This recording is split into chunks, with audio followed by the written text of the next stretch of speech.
नमस्कार, अपना बिहार के इस बुलेटिन में आपका बहुत स्वागत है। मैं हूं आपके साथ विभा उपाध्याय। चिराग के ट्वीट पर जेटीयू ने पलटवार किया है। जेटीयू प्रदेश अध्यक्ष वशिष्ठ नारायण सिंह की तरफ से पलटवार किया गया है। हार करीब देखकर चिराग बयानबाजी कर रहे हैं। महागठबंधन और चिराग में सांठगांठ का पलटवार करते हुए वशिष्ठ नारायण सिंह ने कहा है कि ये एक दूसरे के बीच में सांठगांठ है जो महागठबंधन और चिराग के बीच में साफ नजर आता है। जेटीयू प्रदेश अध्यक्ष वशिष्ठ नारायण सिंह की तरफ से पलटवार किया गया है। हार करीब देखकर चिराग बयानबाजी कर रहे हैं।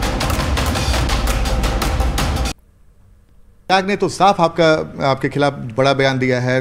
बीजेपी के उम्मीदवार को देने के लिए बोल रहे हैं, लेकिन आपके उम्मीदवार को नहीं। इस कंफ्यूजन की स्थिति में कहीं भ्रम की स्थिति ना हो जाए।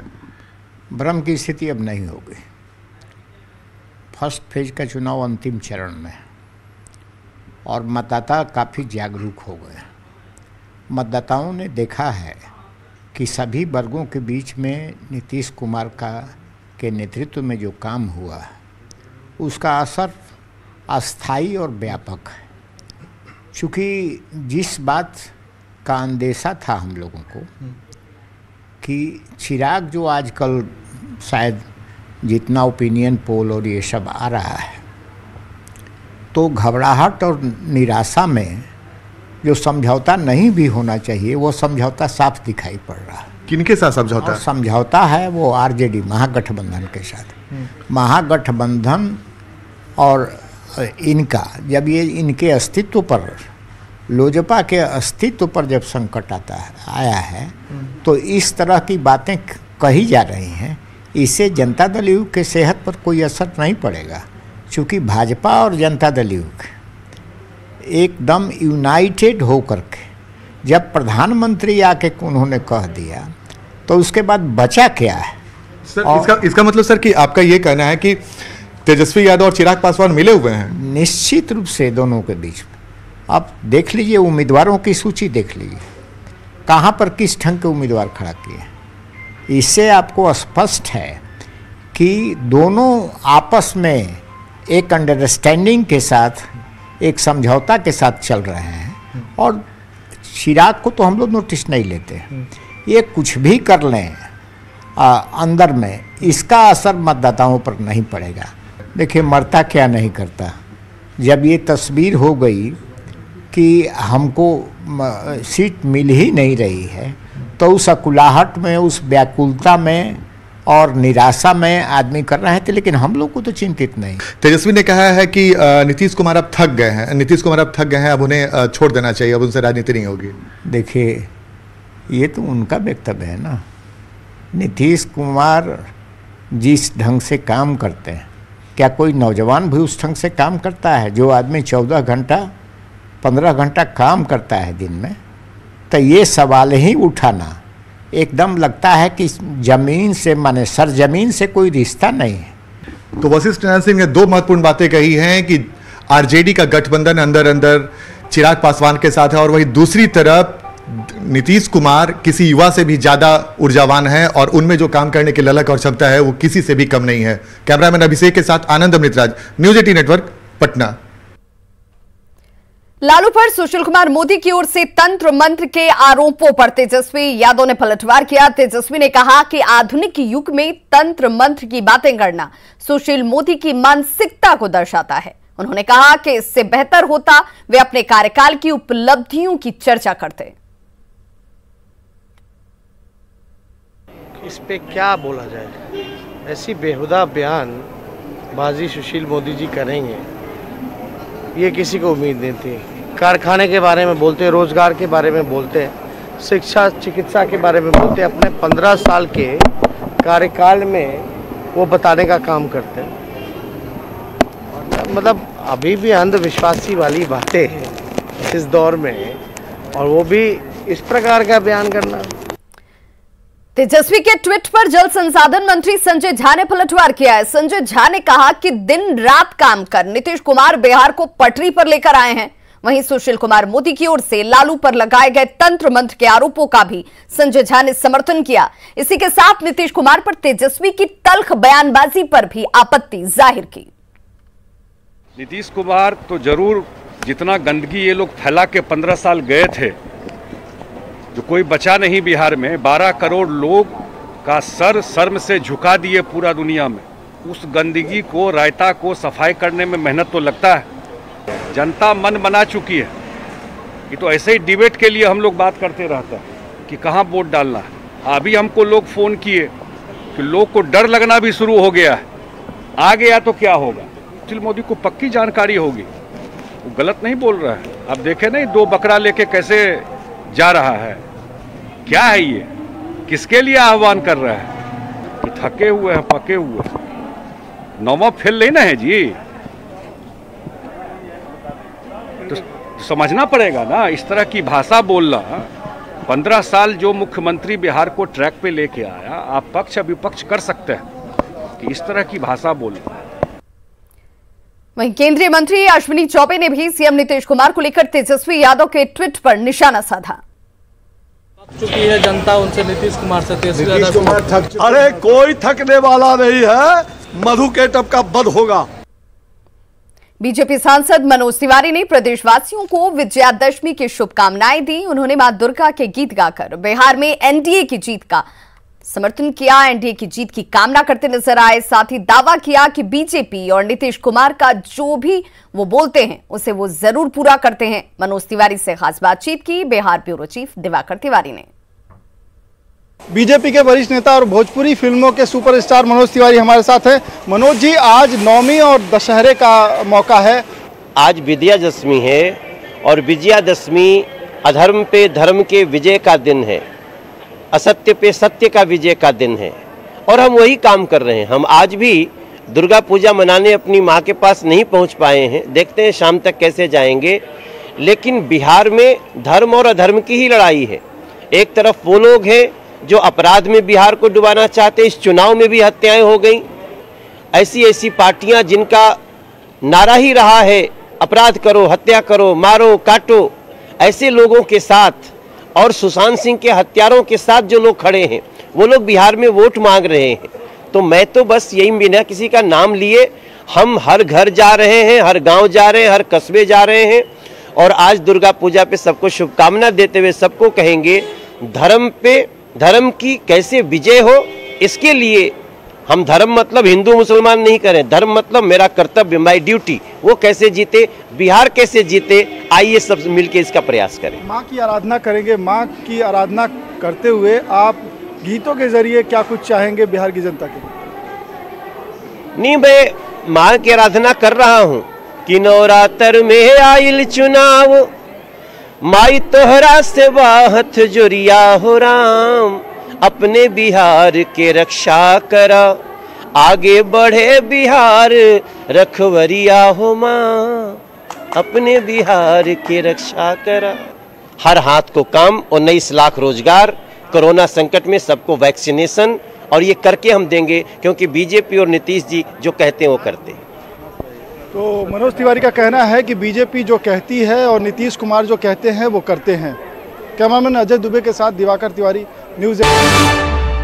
भारतीय जनता पार्टी युवा मोर्चा के राष्ट्रीय अध्यक्ष तेजस्वी सूर्या ने आरजेडी के 10 लाख नौकरी के चुनावी घोषणा पर करारा प्रहार किया है। उन्होंने कहा कि राजनीतिक बेरोजगारी दूर करने के लिए इस तरह की बयानबाजी की जा रही है। उन्होंने कहा कि जिन लोगों ने जीवन में एक दिन भी ईमानदारी से काम नहीं किया, उन्हें रोजगार पर बात करने का नैतिक अधिकार नहीं है।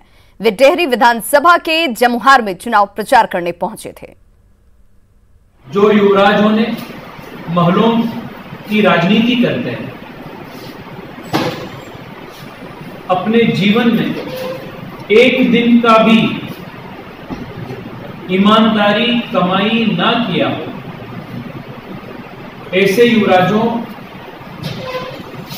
को रोजगार पर, बेरोजगारी पर बात करने के लिए नैतिक अधिकार भी नहीं। और यहां रुकने एक छोटे से ब्रेक के लिए।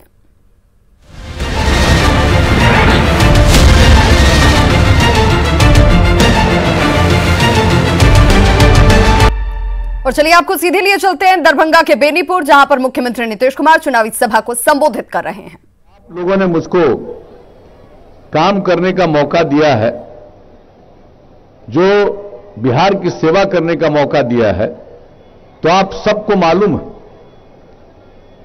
हम लोगों ने प्रारंभ से ही कहा है कि हम न्याय के साथ विकास के रास्ते पर चलते हैं, और उसका मतलब है हर इलाके का विकास और समाज के हर तबके का उत्थान, और खास करके जो हाशिए पर हैं उनको मुख्य धारा से जोड़ने के लिए उसके लिए विशेष पहल, ये सब काम हम लोगों ने किया है। जो समूचे तौर पर जिस प्रकार से हम लोगों ने हर इलाके की सेवा की है, किसी भी इलाके की उपेक्षा नहीं की है, कोई इलाका नहीं। और मिथिला का इलाका आप तो जानते हैं, आज से नहीं, हम प्रारंभ से ही बोल रहे हैं, जब मिथिला का विकास होगा तभी बिहार का विकास होगा, और इसको ध्यान में रखते हुए हम लोग प्रारंभ से काम कर रहे हैं। जब केंद्र में भी काम करने का मौका मिला तो हमारे माननीय सांसद गोपाल जी ठाकुर जी उन बातों की चर्चा कर रहे थे। साहब, तो हम लोगों का तो काम ही है सेवा करना, और हर जगह का काम हम लोगों ने किया। किसी भी क्षेत्र में देखिए, विकास का काम हो, अपराध पर नियंत्रण का काम हो, हर चीज में हम लोगों ने काम किया। अपराध का कितना बुरा हाल था, शाम के बाद लोग घर से बाहर निकलने की हिम्मत नहीं करते थे। उस बिहार से अपराध को बहुत हद तक दूर करने की कोशिश हम लोगों ने की और उसमें सफलता प्राप्त की। अब आप जान लीजिए, हर साल आंकड़े प्रकाशित होते हैं केंद्र सरकार के द्वारा।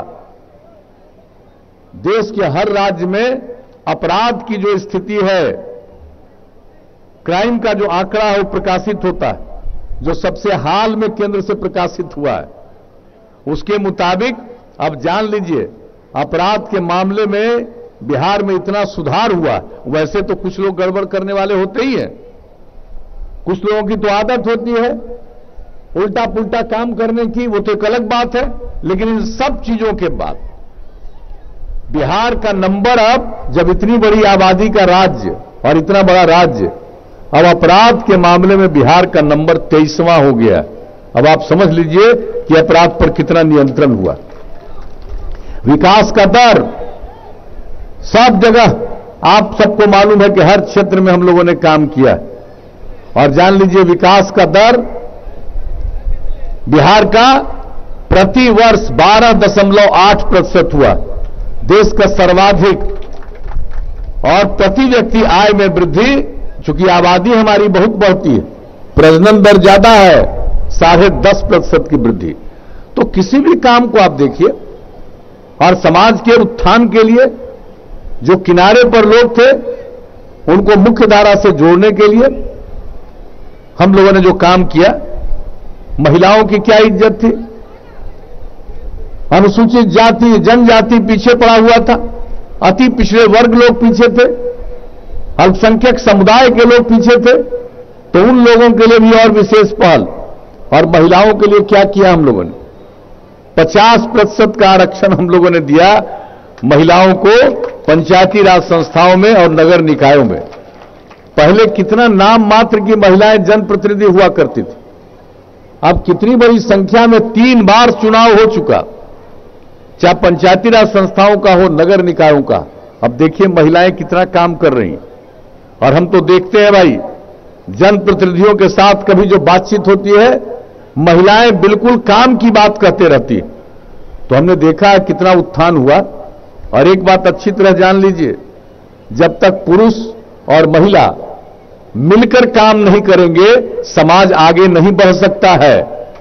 और बताइए, हम पूजा करते हैं, पूजा तो करते हैं, लेकिन भूल गए कि भाई समाज में महिलाओं को भी इज्जत होनी चाहिए। नवरात्रा का अवसर है, क्या पूजा है, और तब भी पूजा भी करने पर महिलाओं को भूल जाते थे। तो महिलाओं को आगे बढ़ाने के लिए हम लोगों ने किया।